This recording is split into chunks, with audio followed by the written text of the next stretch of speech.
administration officials this past weekend at the White House Correspondents' Dinner. We're going to talk about his background, him being from California. We're going to talk about also all these gun control laws that I guess should have stopped him and why no one even reported on it. We're also going to talk about the 6 gubernatorial candidates who showed up at a debate last week. We're going to review some of their answers, give you some of our commentary, and we're going to get started with that right now. Welcome to California Underground. Let's get into it.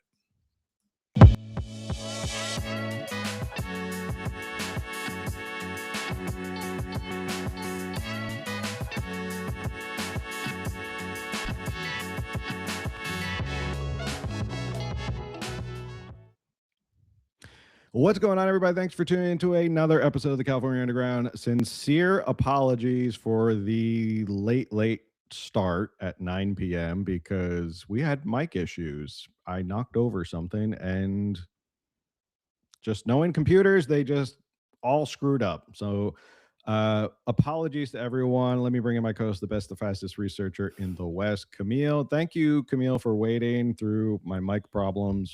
We figured it out after an hour. I probably should have figured this out beforehand. So to all the people who hung out and waited for us, thank you. Yeah, look at that. People are already in the chat waiting for us. Thank you so much. We started way later than we usually do, but we didn't want to jump on here with bad tech or bad microphones and stuff like that and give you bad quality, and then everyone be like, ugh, the quality sounds so horrible. We don't want to be in here. So anyway, how are you I'm yawning. Camille's already good. tired. How are She's you? like, all right, I just wanted to check in. I'm out of here. It's like reality TV time. No, I'm just kidding. You're like, it's time to get comfortable and watch reality TV. How are you doing tonight? I'm good. Good. How are you? I'm good. Again, let's get started. We've already kept everyone waiting as long as possible. So let's just jump right into our first story, which is California adjacent. It's not necessarily a California centric story, but it is a national story. And it's something that when there is a national story that involves California, we always want to comment on it because it comes from that angle. There was the assassination attempt on President Trump and the administration at the White House Correspondents' Dinner that happened this past weekend. It was Saturday night. I was making dinner and my wife gasped and said, somebody tried to shoot the president again. And I was like, again? Someone tried to assassinate the president again. Turned on the news, watched what happened. All the news came out pretty quickly. I feel like we got answers to all this pretty quickly. Who it was, what happened. I mean, I still have a lot of questions about what happened. How did he get so close? Why was the checkpoint that close to the actual event? Why it seemed like when you watch the video, it looked like the Secret Service were kind of asleep at the wheel. Like he ran right past them and they were all like, whoop, like they all got kind of caught off guard. I don't know. It seemed all very weird how it all happened clumsily. This guy was obviously not a professional assassin. Definitely a lone wolf. What were your initial thoughts when you heard this story breaking? Well, as far as like what you said is like the checkpoint, and it seemed like Secret Service was kind of like sleeping at the wheel.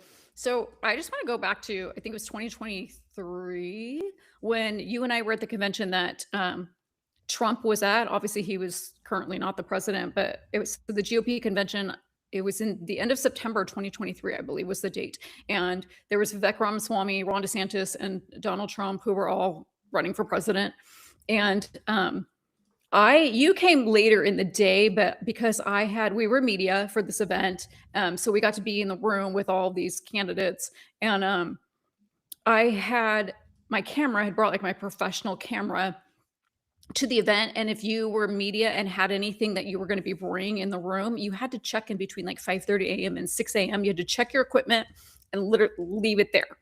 So I had gotten to the hotel that early and went in the room, dropped off my stuff.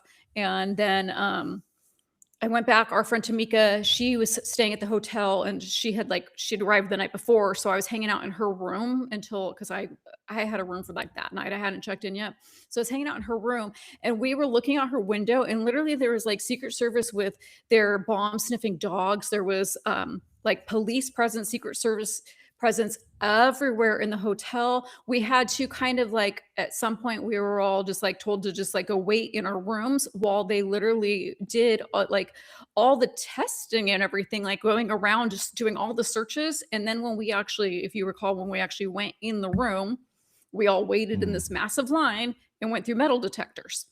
And then once you were in the room, they would let you in and out. Like I remember leaving the room once to go to the bathroom or something. And I believe that they had taken the metal detectors down, but it was, things were kind of like roped off. So I'm sure they had already like secured those bathrooms and everything. So I just like went out and went to the bathroom and came back in, and a Secret Service man like let me in and out. But there was no additional check after that. So, okay, sorry, this is my initial thoughts are this really long story. My point is like, he was obviously not the president at the time, but he was a former president, and they had major security going on. And so just understanding how that event went down, I'm trying to figure out how this man was able to like bring in, because he had a few weapons on him, right? There was a few guns. And so A like shotgun and a somehow he handgun. was Yeah. able, okay, so he was able to get down there with a couple guns. And I don't know, had they taken down this checkpoint? I don't, the metal detectors and everything. I'm just, again, the president, you would just think everything would be more secure than what we saw. And what we saw was crazy security. So so yeah, that was odd to me. Yeah, it was. And I'm not There was a making this a lot. conspiracy theory. Sorry, I just want to emphasize that I'm not saying this was like a fake staged event or anything like that. I just, to your point, it did seem like security was laxed. Yeah, uh, especially for a president and the administration. You think there was Yeah. JD Vance was there, Trump was there. There were other people who were there, part of the administration. Um, so there were a lot of people. I mean, Dr. Oz was there. I saw him as well. But there were plenty of people who were there and big names. And like you said, he was a former president. Then there was a ton of security. He's the actual president now, first lady, vice president, a whole bunch of people involved. Um, and it did seem like he was able to get really close. But again, not the point of tonight's episode to kind of go over the conspiracy theories and put our Right. tinfoil hats on. Those were just some of my initial thoughts. But I did want to kind of talk about uh, this gentleman, Cole Allen Thomas, or Cole Thomas Allen. Is that what, Thomas Allen? So what we know about his background, we saw, so this is from CBS News, so I'm charging through the metal detectors. He purchased the shotgun used in Saturday's shooting in August 2025, according to two law enforcement sources. He also owned another semi-automatic pistol purchased in 2023. He lived in Los Angeles, ended up in Torrance. He went to Caltech in 2017. His teacher said, quote, he was a very good student indeed, always sitting in the first row of my class, paying attention and frequently emailing me with coursework questions. Soft spoken, very polite, good fellow. I'm very shocked to see the news. His teacher went on to say that they described Allen as, quote, entirely normal and friendly in their interactions, and that they expressed profound shock when they heard he was the suspect in the attack. He was also part of a group called the Wide Awakes and attended a No Kings protest in California. And he donated $25 to PAC Act Blue for Kamala Harris's presidential campaign. So, just California guy. I mean, unassuming to a lot of people. His manifesto was a little bit, I don't know, it was a little odd. He was kind of making light of everything that was about to happen. He said basically, next time you see me, I might be in like critical condition. Um, Very odd that he sent this out to a lot of people. The one thing I wanted to focus in on, because I'm sure everyone at this point has heard the stories and they've watched enough of this news, is what happened. Like, so this is from Al Jazeera, and say what you will about Al Jazeera. This is news.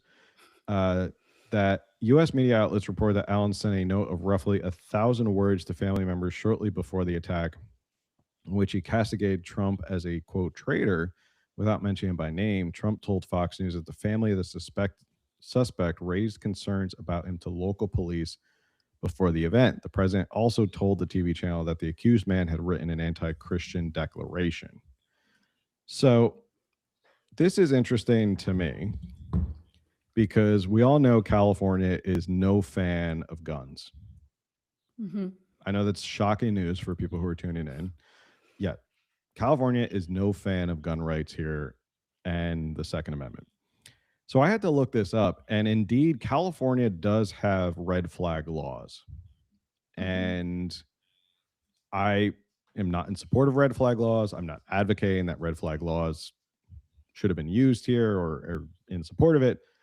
But I guess the real irony here is that if California is a state with red flag laws as a way for gun control, and a lot of people close to him were kind of getting curious about it, and they supposedly, according to that Al Jazeera article, raised concerns about him knowing that he owned a pistol and a shotgun. And his family members said he went to the range a lot. He was practicing and training for whatever. And that there was these suspicions. What happened? I guess that's the question I have. And if it was brought up to LAPD or any sort of law enforcement, shouldn't that have been where California's gun control laws stepped in and stopped someone like this guy, like this Thomas Allen? I keep getting his name backwards. Is it Cole Thomas Allen? So I found that interesting. What are your thoughts on that? Yeah. No, I agree. That is really interesting that if we have laws in place that are supposed to prevent things like this from happening, then why were they not used? And I thought I had read that they did, somebody in the family, even multiple people in the family had gone to some form of law enforcement with concerns. Because there was like, Yeah. I guess there was a couple things that I thought, so they actually did raise concerns to somebody in some authoritarian position, not authoritarian, sorry, a position of authority to In have a done position of something. authority. And sorry. And it's late. So what is the point of laws? Which, I mean, this is California for you. We do have so many laws, even they're the left's own laws. It's just, they just get ignored. I mean, it's bizarre. It's really bizarre. So this is from CBS News. It says, after the attempted attack, Allen's sister told investigators that he often used radical rhetoric, sometimes talking about doing something to fix perceived problems in society, federal law, and White House officials told CBS News. So he was speaking like a radical prior to this. And again, I just come back to this idea of, okay, if California's gun laws and gun control laws are supposed to stop potential killers and assassins and stuff like this, why did it not work? And if they raised concerns with law enforcement, why were things not done? And that's a question we can pose. I don't know why none of this happened. I'm sure maybe we'll find out. Somebody in the chat said, ironically, they took James O'Keefe's guns in Florida, of all places, Florida. So Yeah. it's not like James O'Keefe was making radical statements about killing or fixing society's problems. So it is definitely odd that nothing happened here and that he was able to get within 50 yards of the president with a handgun and a shotgun. Some people were joking that he did the Naruto speed run. I don't know. The whole video looked weird to me, the way he ran past all the Secret Service and caught them off guard. But anyway, I guess that's the angle that I wanted to bring up. That's not really the whole story tonight, but being we are a California political podcast and we focus from a California angle, that was the one thing that I grabbed onto was we have these gun laws that California says we absolutely need. We need these gun laws to protect people. And then you have red flag laws, which I find unconstitutional. didn't stop a would-be assassin of the president of the United States. So, I Something don't know if I thought was interesting. okay. I looked this up, and if anyone knows differently, feel free to correct me. But I did a search to find out which politicians called for gun control after this attempt. Only two: Okay. Only Jamie two. Raskin, a Maryland Democrat, Congress, and Mhm.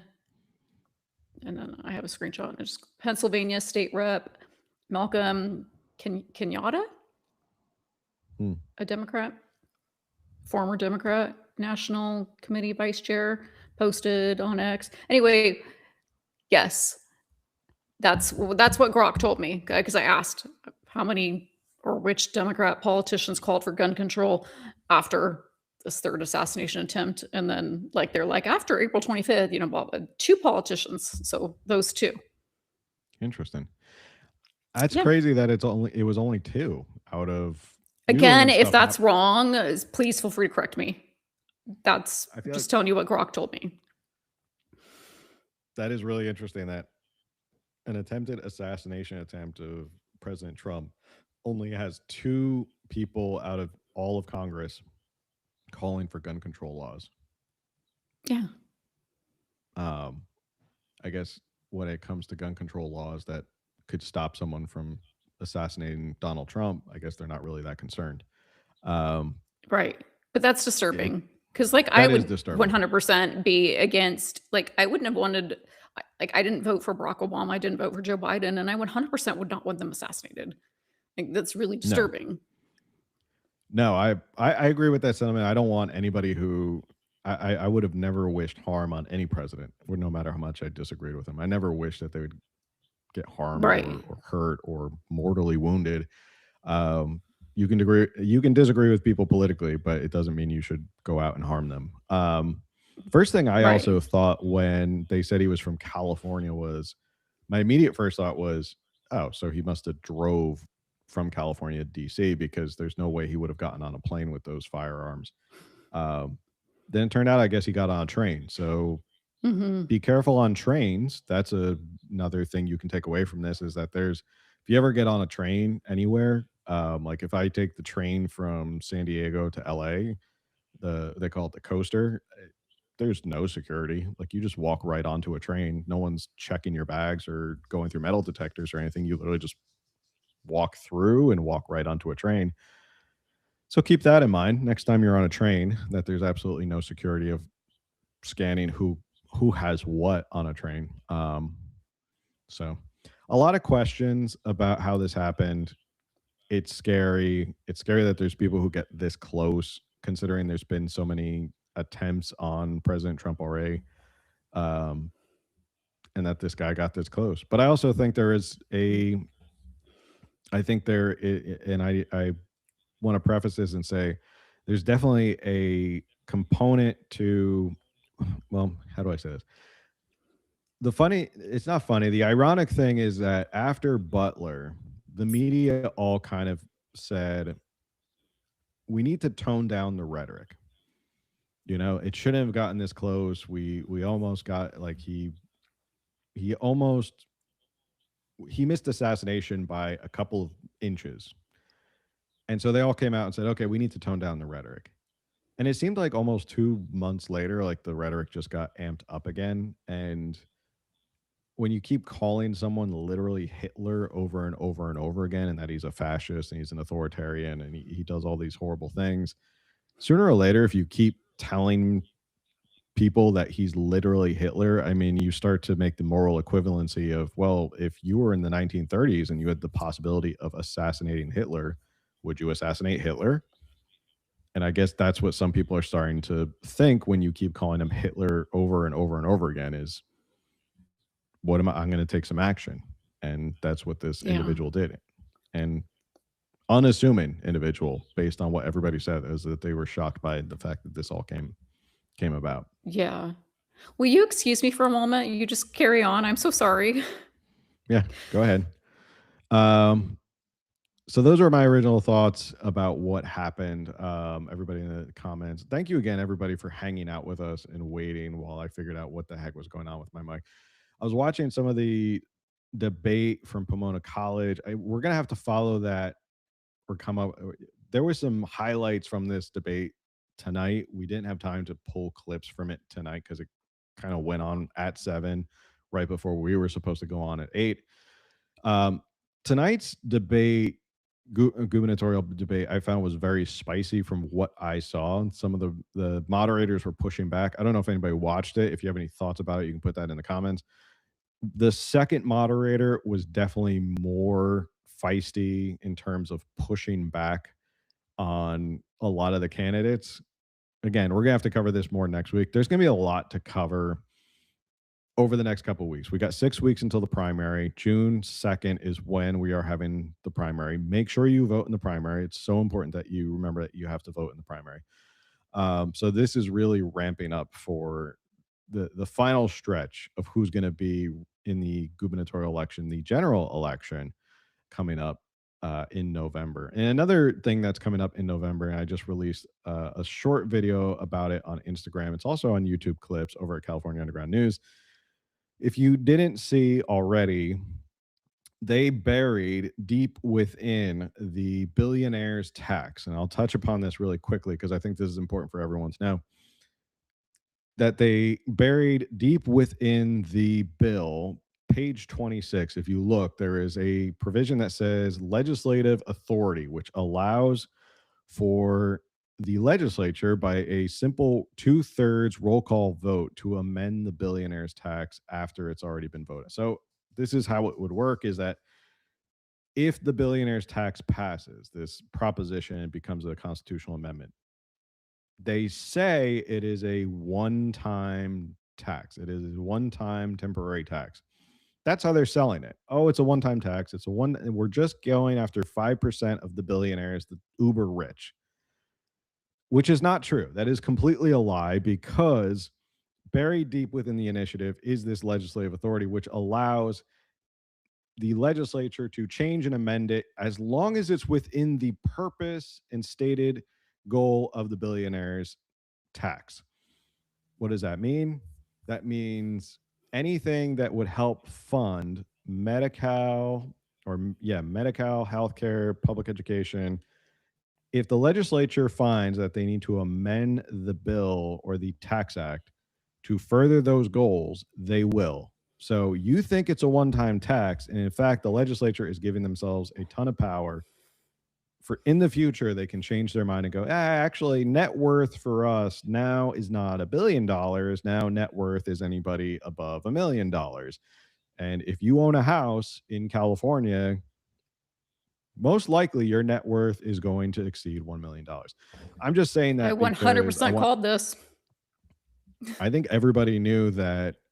I think everybody who knows and follows California politics knows there's never such thing as a temporary or one-time tax. That is one of the most idiotic things to think that, yeah, it's only going to be a one-time thing. They're only going to do it this one time. Luckily, I think is caught on now, and I think there's enough people who are raising the alarm on it. And hopefully the people who have the funds to run campaign ads and inform everybody will go ahead and let people know about it. So I wanted to bring that up really quickly. That was a developing story from yesterday. Posted a video this morning on Instagram and California Underground News, so you can go check it out. But that's basically the recitation of that. Can you hear me? Yeah, I can hear you fine. Okay, we discussed this a few episodes back. Mm-hmm. I'm sorry, my camera's all off. We talked about this exactly, and I had made that joke post about the that I forget what the name of that little poem is, about first they came for and I made it the California edition, like first they came for the billionaires, then they came for the multimillionaires. And we talked about how they were going to, you're a billionaire by assets. And I was, we talked about once the billionaires all leave California, then they're going to come for the millionaires who are going to be by assets. And I've owned my home for 10 weeks. We closed actually, or 10 years. 10 years. We closed 10 years ago 10 today. weeks. Oh, congratulations on you. 10 weeks. Yeah, I didn't notice. So 10 years ago today, we actually closed on the house that I live in now. And mortgage rates were really low back then. Interest rates, yeah, we're good. And in Orange County. And my home is definitely worth 7 figures at this point. And so I'm sorry because I'm not like saying that bragging. 10 years in Orange County, we've got like half an acre and a pool and a single story 3,000 square foot home. So it, you can't, like, we wouldn't be able to afford this home today if we were trying to buy it. Ain't no way. But and that's so concerning because we don't have that money. Like, I don't have $1 million by any means. I don't have $500,000, but we have the asset. And so that is so alarming. And that, y'all, we got to get out and vote against this. I just think that needs the point that we're just going to hammer. Like, I think I had done a video, I think it's on this channel actually, about breaking down the billionaire's tax. And if you look at the language of the billionaire's tax, it includes everything. So it includes all real estate holdings, all corporate holdings, anything in your trust or estate plan. Basically, anything you could possibly own claim to is part of your net worth that California calculates to figure out whether you're a billionaire and tax it at 5%. And they're taxing you on stuff that is not liquid assets. So if you own, let's say you're a billionaire who owns a small percentage in a luxury high rise, because that's what you do. You invest in luxury high rises. Your portfolio is very expansive, it's very diverse, and you own a share here, a share there. Now all of a sudden, how are you got to sell your share of a building, which is complicated. You have to sell your share of a corporation, which is also not easy to do. Basically, they're asking you to liquefy all of your investments just to pay the state, if that's what they're going after. And they're going to, very, very kindly, they're going to give you 5 years to pay off whatever you owe under this act. I mean, it's just like, it's just insane to me that someone thought that this was a good idea. Well, SEIU thought this was a good idea, and they're one of the biggest unions in California. And they endorsed. Who did they endorse for governor? Did they endorse Tom? I don't know if they've endorsed it, because they did endorse Swalwell, but I don't know if they've endorsed someone new. I may have been confusing them because the teachers union had endorsed Swalwell and then quickly switched to Steyer. Like, slow your roll. Like, you don't have the best discernment, but maybe SEIU hasn't endorsed anyone new. I don't know if they have endorsed anything. I know that Bernie Sanders' PAC, Our Revolution, endorsed Tom Steyer. So Our Revolution, which was No More Billionaires, endorsed Tom Steyer, who is a billionaire. We hate white billionaires, but unless they're running for governor. Yeah, we hate old white billionaires, except if there are old white billionaires, and then we're fine with it. I don't know. Politics is crazy in that sense that whenever it comes down to power, they'll drop their principles in a flash. Anyway, the point of what I'm trying to say is the billionaire's tax is not a one-time tax. It's not a temporary tax.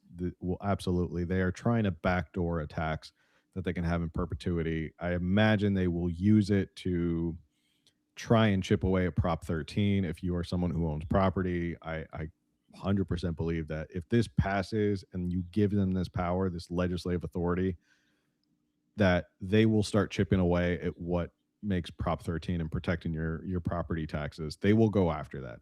That'll be the next thing, because it all is under this umbrella of, as long as part of the purpose, the stated purpose of this billionaire's tax, which is to fund basically 80% of the general fund of California, because it's crazy to think that we spend 50% on public education, about 30% on healthcare. So what does the other 20% go to? Your guess is as good as mine. but we spend a lot on those two things. And if you're saying we're going to do this so we can fund 80% of the general fund, they're going to find reasons to tax you so they can fund 80% of the general fund. That train to nowhere ain't going to build itself. No, it definitely is not. We should have put that on the ballot.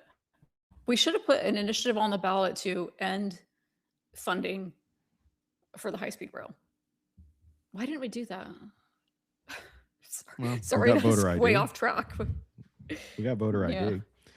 I think that's a good start. So, all right. Carlton, speaking of governors, we have to give him credit. Governors. Speaking of Tom Steyer and gubernatorial candidates, there was a debate last week like we were talking about. There was a debate tonight in Pomona College. I was invited to go and be part of media. I guess we're media now, Camille. We're the media. I guess we have been though. I opened up with the story. We were media at that. We had media passes at that GOP event with Trump. I was very flattered that someone reached out. Someone very nice reached out and said, we'd like to invite you to be part of the media pool for the gubernatorial debate. And I said, that's very nice. And then I looked up how far Pomona College is from me, and I said, that's really far, especially for a school night. It's a little far for me to go all the way up there. I do have a day job, so I can't just get up and go to Pomona College whenever I want. So there was a debate last week, and we're going to watch a little bit of the recap, and we can comment and give our thoughts on it. I hope this is the longer clip that I picked. And then there's also the infamous homeless grades. So let's see if this is the correct clip. That's Mr. Bianco. If you do not finish in the top 2 on June 2nd, will you endorse your party's nominee? 15 seconds. The only people who are hurting California are Democrats. It is not Donald Trump. They keep saying Donald Trump because Democrat policies are a dismal failure in California. They have nothing to point to. I'm not going to support my opponent because it's going to be he and I going to November. Okay. Thank you very much. Mr. Hilton, if you do not finish in the top 2 on June 2nd, will you endorse your party's nominee? 15 seconds. Yes, I will, because we've had 16 years of one-party rule by these Democrats. It's given us the highest poverty rate, the highest unemployment rate, the highest cost of living in America. It is obviously desperately time for change in California. It's time for some balance in our system. We have to elect a Republican as governor this year. Ms. Porter, you've acknowledged that your interactions with an aide and with a reporter captured on videos which went viral were, in your words, a bad look, and that you could have done better. What have you done to address those concerns? And as a person who frequently speaks about being a parent on the campaign trail, what would you tell your own kids if they ever faced a boss like that? You have 60 seconds. I apologized that day to that staffer 4 years ago, and I took responsibility then, and I have taken responsibility since. You're going to have to take her word for it that she apologized to that staffer on that day 4 years ago.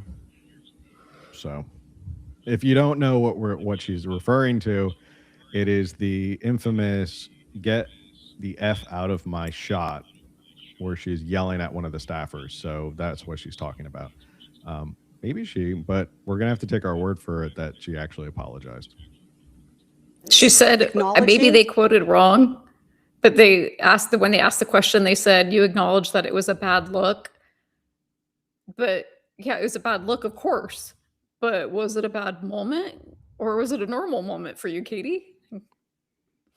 Yeah. I mean, it's a bad look if you don't know that's Katie Porter behind the scenes. Sure. And we've seen, this isn't the only time we've seen Katie Porter fly off the handle. So it was kind of that week of is Julie Watts, who actually moderated the debate that happened tonight in Pomona College. She was awesome because she was calling everybody out.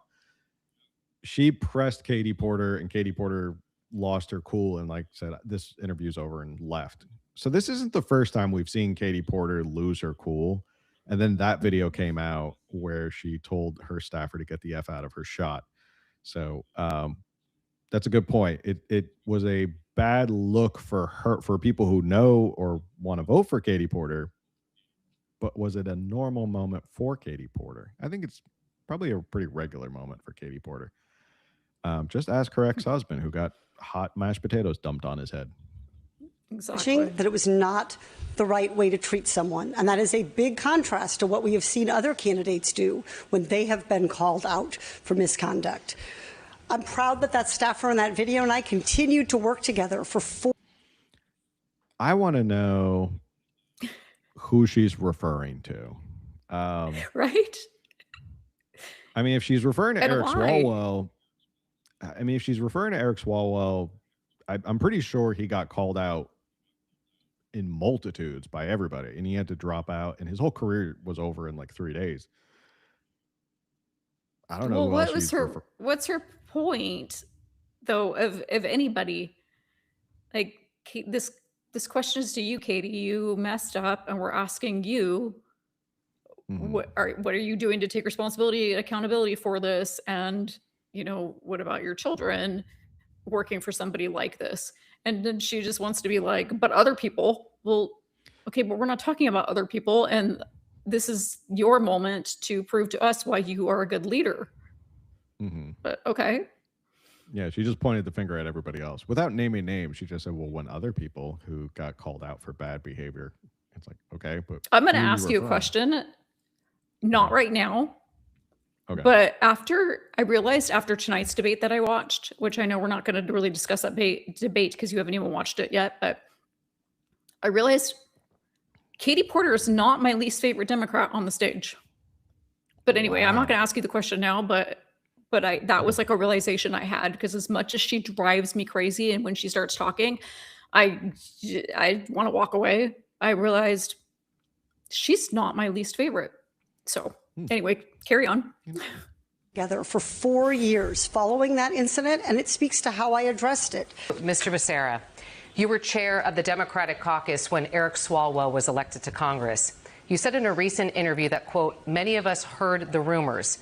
What rumors did you hear, and should you have pursued the rumors as a member of Democratic leadership? You have 60 seconds. Thanks, Nikki. Yeah, you hear rumors all the time about all sorts of things. Rumors are not facts, and the...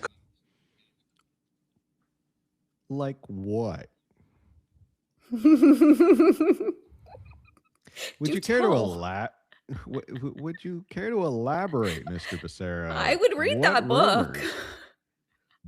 What rumors do you hear as the chair of the Democratic Ethics Caucus or Committee? And you don't think it's worth looking into if the rumors start to mount and become more and more? Interesting.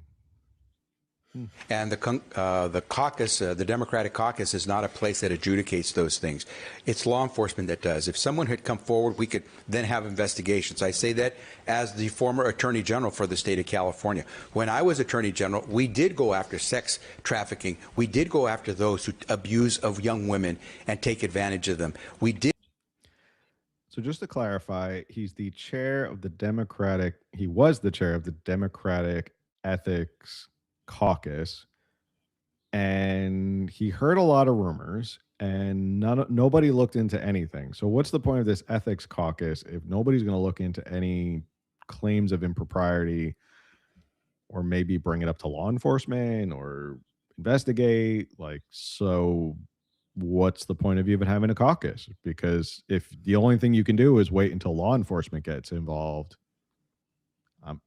I'm not sure what is the purpose of your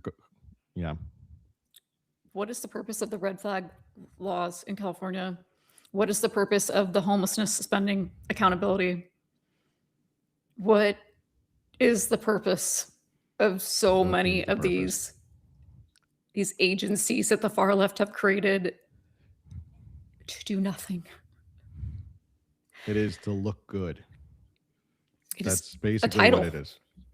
It's a title to look money good. laundering. Because, and notice he pivoted right away as if he knew that there was rumors, but he said, well, it's not something we would look into. But when I was Attorney General, yeah, we know. Okay, so when you were Attorney General, fine, whatever. but when you were the chair of the Democratic Ethics Caucus and you heard all these rumors about Eric Swalwell, you did nothing. That's your answer. Your answer is you did nothing, because I bet if you're the chair of the Democratic Ethics Caucus, and for that matter, I mean, there's Republicans too, I'm sure there's a whole bunch of weird stuff and horrible stuff that goes on in DC. That's like what Swalwell does. I doubt he's the only person who does Absolutely. this. So, Absolutely. So I think don't it's think just that. I don't think these powerful positions create these monsters. I think monsters want powerful positions so they can continue to do what they're doing, but easier. Does that make sense? Like, I truly don't think that like Swalwell rose to his position and then all of a sudden became the sick monster. I think he was a sick monster. I realize that he's innocent until proven guilty, whatever. But I think that like he continued to climb the ranks because it was like, oh, I can get away with more stuff. I can get like, oh, I'm protected here. I'm in a position of power here. I can get into more of this disturbing stuff because who's going to question me? Who's going to take me down? Certainly not the chair of the Democratic Ethics Caucus.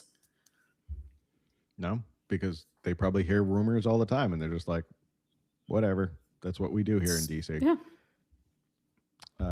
Somebody made a comment about Katie Porter that she apologized to the staffer after pouring hot mashed potatoes on her head medieval style. At least she apologized. She apologized for throwing hot mashed potatoes on her. And okay, back to Katie Porter real quick. If when she was talking about like, unlike other people, like, well, what did she want Eric to come out and like apologize to these women? Like an apology is going to do anything?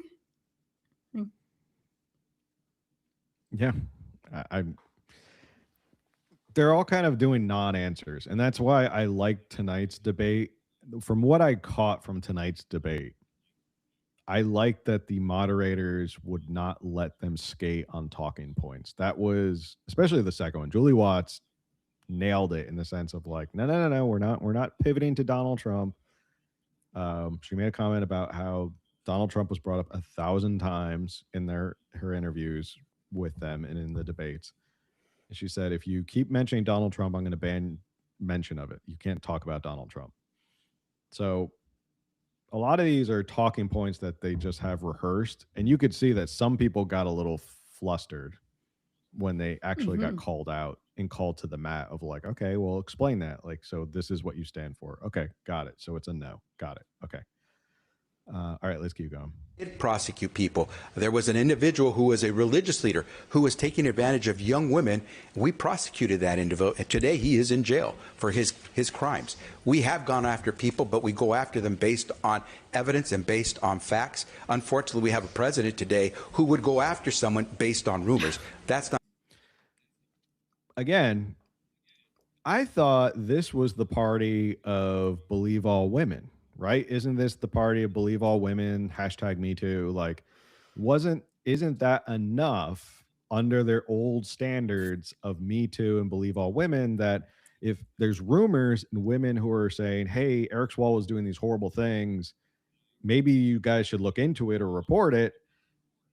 I don't know. Wasn't that your whole standard? I don't know. 5 years ago? Was it 5 years ago? 5, 6 years ago? I can't remember. Was it before pre-COVID or post-COVID? Was it 2018? I think it was 2018. Okay, so pre-COVID 2018, we're talking about 8 years ago. That was your whole thing. Yeah, I don't know for sure. Yeah. I think it was pre-COVID. Anybody in the chat, let me know when Me Too was. I think it the point was. Is, it was all Me Too, believe all women, and now all of a sudden you have someone like Xavier Becerra who's up there saying, well, in today's world, we do these allegations based on facts. We ignore the rumors. And innocent until proven guilty. Okay. That wasn't your line 8 years ago. So when did this change? When did it change? Did it change because there was Eric Swalwell and a Democrat was there? Just asking. That's not the way we do it in America. We have to have the facts. Rumors are one thing, but getting the facts really gets you to move. And let me just applaud those courageous survivors who stood up and told America what the truth was. And today, Eric Swalwell was facing accountability. There are 187,000 people experiencing homelessness in the state right now. In a recent Inside California Politics poll, 86% of those surveyed believe the homeless problem has stayed the same or is getting worse. We want to ask a question about Governor Newsom's performance on homelessness. What letter grade would you give him on handling the issue? I would probably give him a B on homelessness. I don't think this has been an easy problem to solve, but I do give him a lot of credit for calling attention to the problem. I'll give him a B on Care Court and Prop 1 and many of the important initiatives that he championed where I've been proud to stand with him. I'm going to give us all, though, a D on implementation. I would say that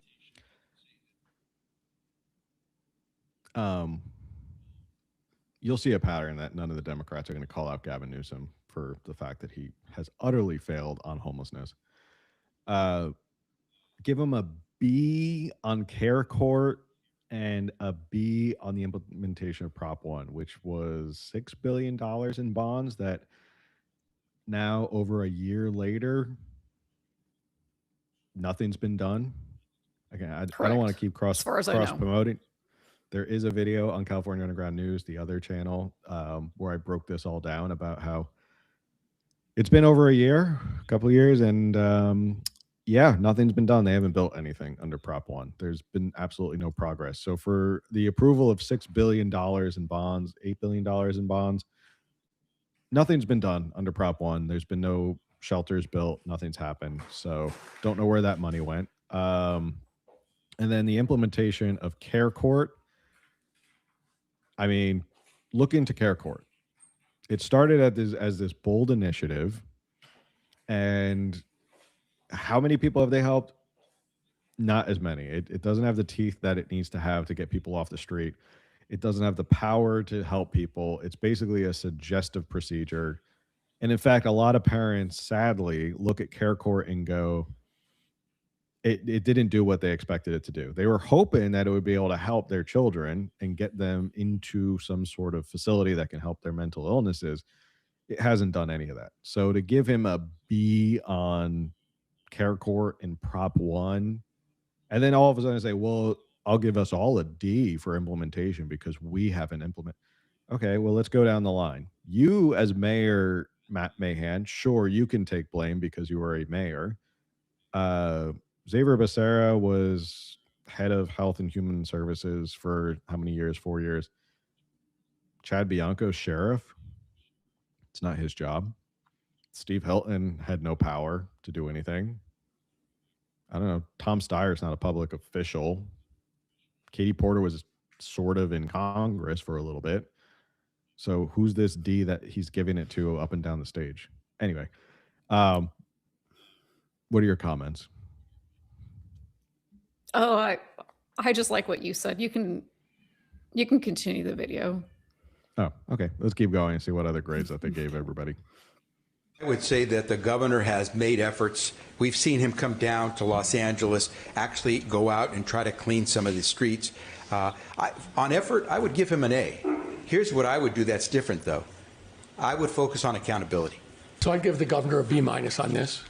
And I want to start with a simple statement, which is no one gets well on the street. What I would do is make sure to keep as many people off the street, and if they're on the street, to get them off as fast as possible. Just learned Okay, the failure. Is that a brilliant new idea? There's too many people on the street. And what I would do is get them off the street as quickly as possible. Mm-hmm. Tom Steyer is the biggest idiot on that stage. And I keep saying that he is the stupidest person on this stage. And then I said that about tonight's debate too, where they had 2 additional people. So this debate that we're watching, 6 people, Tom Steyer, biggest idiot on the stage. Tonight's debate, 8 people, Tom Steyer, biggest idiot on the stage. Like, there's too many people living on the street. Yes, everybody knows that. Everybody knows that. And what we need to do is get them off the street as quickly as possible. That's what I would do different. Oh my God, Tom, you are so stupid. I had to edit myself there. Like, yes. Yep. And yes, I don't disagree with you, Tom. What are you going to do? What's the plan? That's his Well, plan, though. Get him off the street as quickly as possible. That's the plan, you guys. this is the shorter abridged recap. In the longer version, you can go find it. In the longer version, his answer is that he would give everybody a place to live. He would give every homeless person a room with a key and a roof, Yeah, which has when I not was worked. 8 years old, I would have said the same thing too. I wish Sure. for all Hey. homeless people to have a room to live in, and that's what I would give them.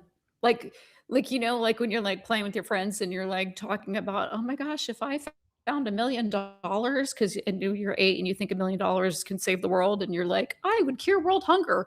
Yeah, me too. Me too, Tom. I would also give everyone a place to stay. Like, I'm His sorry, he's an answer- idiot. His answer about housing first, his housing first has not worked. It doesn't work in California because it's so expensive to build housing in California at the cost it is based, and that's a whole separate issue of how expensive it is to build housing in California. And then your solution is, because even though housing is really expensive to build in California, what we're going to do is we're going to build housing for every homeless person. That's what we're going to do. Not a Idiot. you know, that's a pie in the sky solution of how you're going to fix homelessness, is give everyone a house and give everyone a room. And it hasn't worked out in California. Exactly. We've tried housing first. We've tried it. It has not worked. So that's his longer answer. You can go see it on YouTube. But that's his solution is, well, we need to give everybody a room and a key and a door, and they should be off the street. Wow. Really groundbreaking stuff here, Tom. It's amazing. Did you bring this type of ingenuity when you were how you became a billionaire? Because I'm starting to see how you became a billionaire. He inspires me because I realized after watching this debate, if he is that stupid and can become a billionaire, there's hope for me to become a millionaire. I'm still figuring it out. It just goes to show you there's not that much big of an intelligence gap between most people and billionaires. So Tom Steyer inspires all of us that we can all be billionaires one day. All right, let's keep going. Of the failure of the California education system, too, if we can't even realistically assign grades to failure. It is an absolute dismal failure, and anyone that says it's not is fooling themselves or trying to fool voters. I'd love to be in your class, Katie, if you get a B for what Gavin Newsom's done on homelessness. My goodness, of course it's an F. It shames our state, the situation with homelessness. Ms. Porter, same question. Do you For those who are listening on audio, I apologize. But those who are watching right now, can we all just take a look at the fact that Tom Steyer has stupid shoes on? Did you notice that? Can we just all... No. Somebody in his camp said, hey, Tom, I got an idea. Let's make you, a 67-year-old white man, try and look more relatable by throwing white sneakers on you for a debate. Everybody else is dressed. They got shoes on, nice dress shoes. Even if you don't have a tie on, you got Chad Bianco's got cowboy boots. Hilton's got dress shoes. Everyone's got dress shoes. Tom Steyer's got stupid shoes on that, like, you to look go with out of this place. stupid brain. I am not apologizing for this. Like, I don't care how mean I sound. That man is stupid. Yeah, I'm sorry. It's really superficial to pick on that he has stupid shoes. But it's one of those things of, like, it gives you an idea of who is behind him, like advising him about his campaign. Hey, Tom, why don't you put these stupid shoes on? You'll really look cool, man. You'll connect with the voters that way. It's like, no one's buying that, man. Yes, you give everyone a room. Everyone a room and stupid shoes. Do you believe that English proficiency, language proficiency, should be strictly enforced for truck drivers? You have 60 seconds. I would absolutely fight the Trump administration because the job of the California governor is to protect Californians.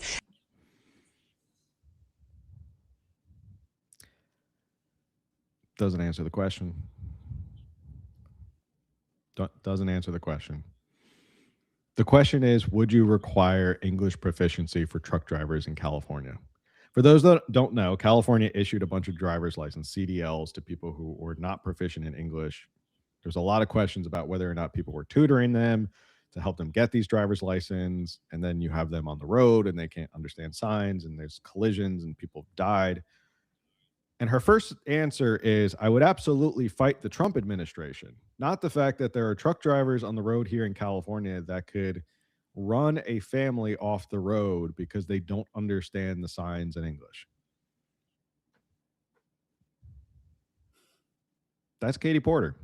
I don't think she can go one answer without. This is, as far as we know, this isn't a national issue. This is a California issue because there's right. The few truck drivers that this happened with have all been California, and then couldn't speak English, couldn't understand the signs, and then she turns it into a fight against Trump.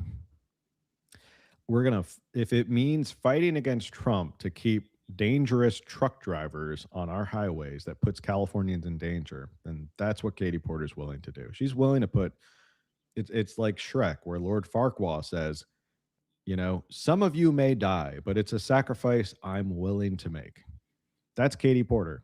Some of you may die with these dangerous truckers out there, but to fight Trump, that's a sacrifice I'm willing to make. Californians. And right now, that includes protecting them from Donald Trump. Protecting Californians also includes enforcing traffic laws. And we've seen sometimes a need for oversight in California. For example, we have seen that the Department of Motor Vehicles was not enforcing rules around DUIs and drivers who had convictions for that. I am stunned that Mr. Bianco would say to Black and brown Californians and immigrants who are being terrorized and racially profiled that you have to get over racism. It's not something that you get over. It's something that you fight. And if he doesn't understand the importance of that, he has no business representing a state with the diversity of California. Ms. Porter, thank you very much. Mr. Bianco, I'll give you 15 seconds to respond. Yeah, again, that's not even close to what I said. What I said is we're Californians, and I'm speaking for them, especially from law enforcement. When I deal with persons of color every single day, Californians are absolutely sick and tired of our politicians making race the basis of everything. It is not. And this racial divide that they are pushing between law enforcement and the public, or Democrat and Republican, absolutely has to stop. And I'm telling you, we are sick of it. Okay. So that was a little taste of last week's gubernatorial debate. I'm excited to pull clips from this week's. This week's was good. It was very fiery. And hopefully next week my microphone works so we can get on the air actually at our normal time. Any final thoughts before we log off for tonight about the debate or anything?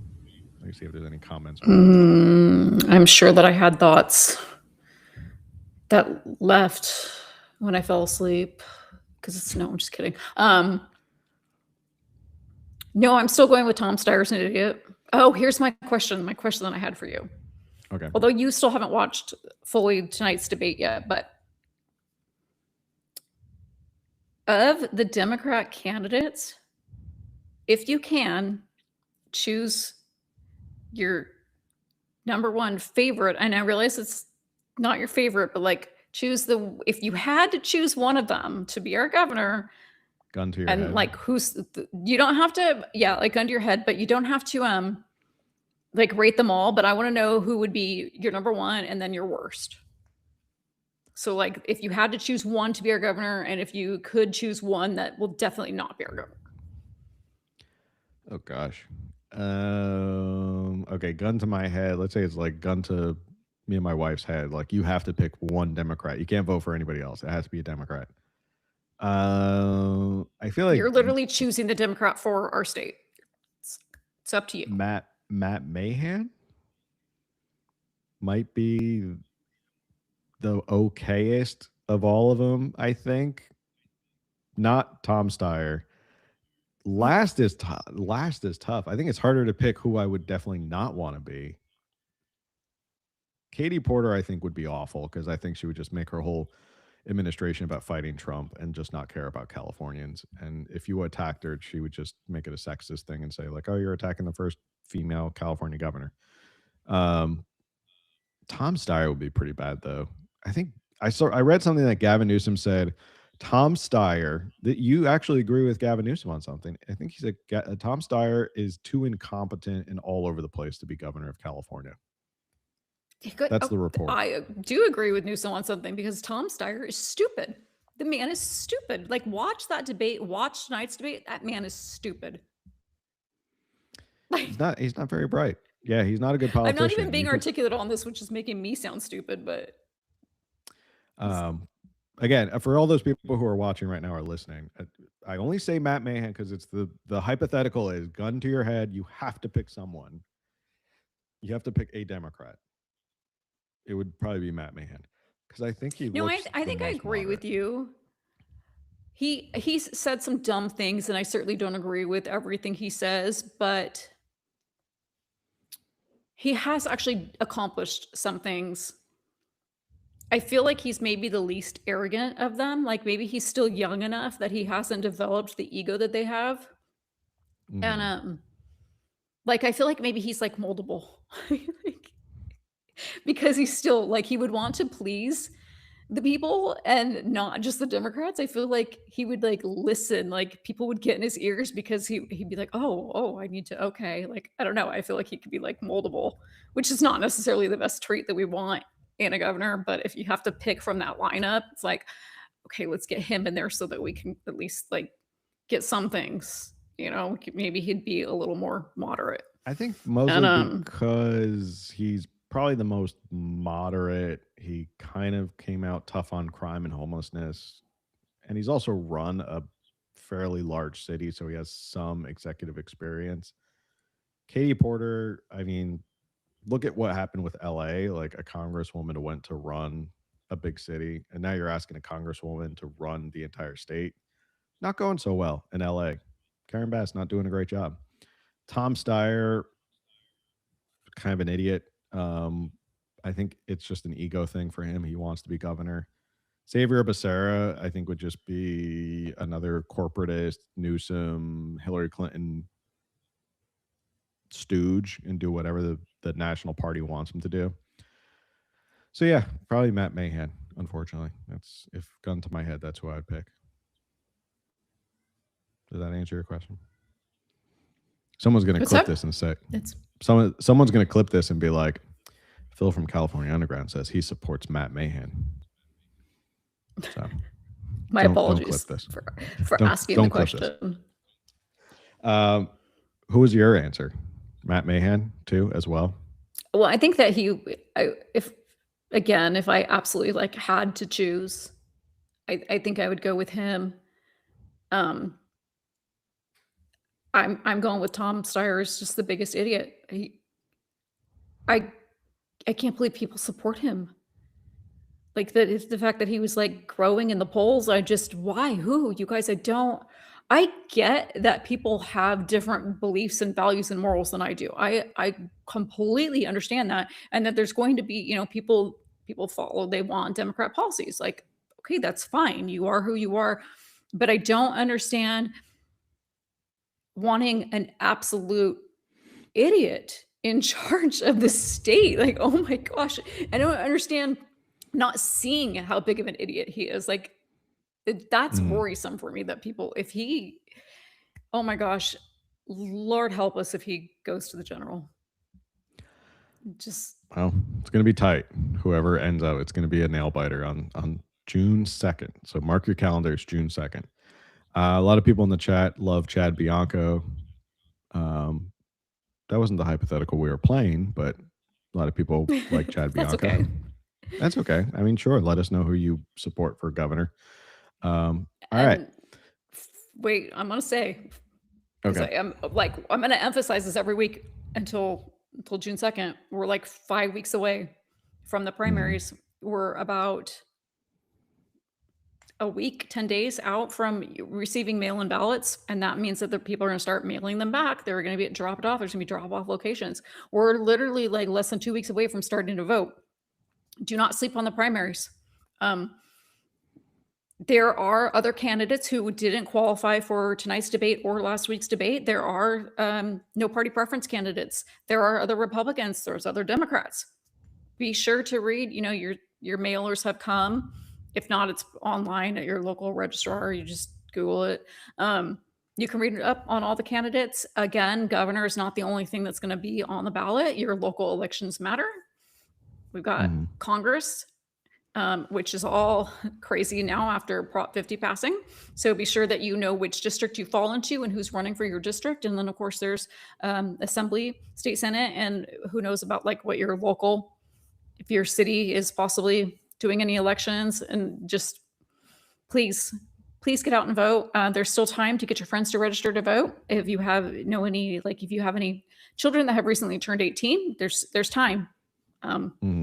So yeah, I have an 18-year-old niece who was just hired at a coffee shop, and she texted today in our group chat. She's like, "Wait, there's no tax on tips, right?" And I said, "Not in California."